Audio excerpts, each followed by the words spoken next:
Good morning, good morning. Nagluto po tayo ngayon ng nilagang baka. Yan. Siyempre simple lang to mga guys. Nilagyan ko lang to ng baka, tapos patatas, repolyo. Yan, nilagyan ko din ng pamintang buo. Sarap na to mga guys. Ito yung ating almusal ngayon. Hanggang mamayang tanghali, hanggang gabi. Kaya mga guys, mga nanay, yan, lutuan din po natin yung ating mga anak ng ganito. Yan, ito para makahigop sila ng sabaw. Diba? Yan mga guys. Yun, bako.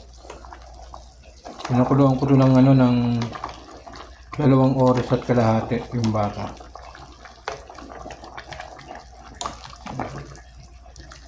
Kaya malambot na malambot to mga guys. Tapos nilagyan ko rin ng cubes para mas masarap. Nilagyan ko rin ng cube to para mas masarap. Tapos patis. Yan. Patis ang nagpapasarap pag ano eh. Pag wala kayong asin, kahit nga hindi na asin, basta may patis, yan, pwede na yan. Mas maganda kasi yung patis kaysa sa asin. Pwede lagyan ng asin kahit konti.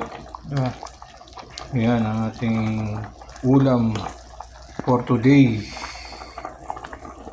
Ating ulam for today. Nilagang baka.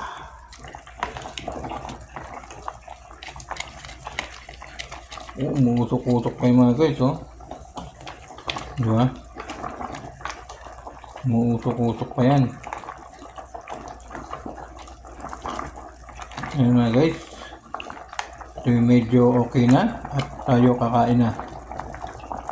Kakain na tayo ng ating nilagang baka.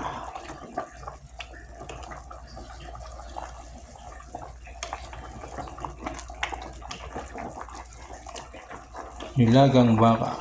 Medyo matigas pa yung yung patatas, konting pa. Yung patatas medyo matigas pa, kaya konti pang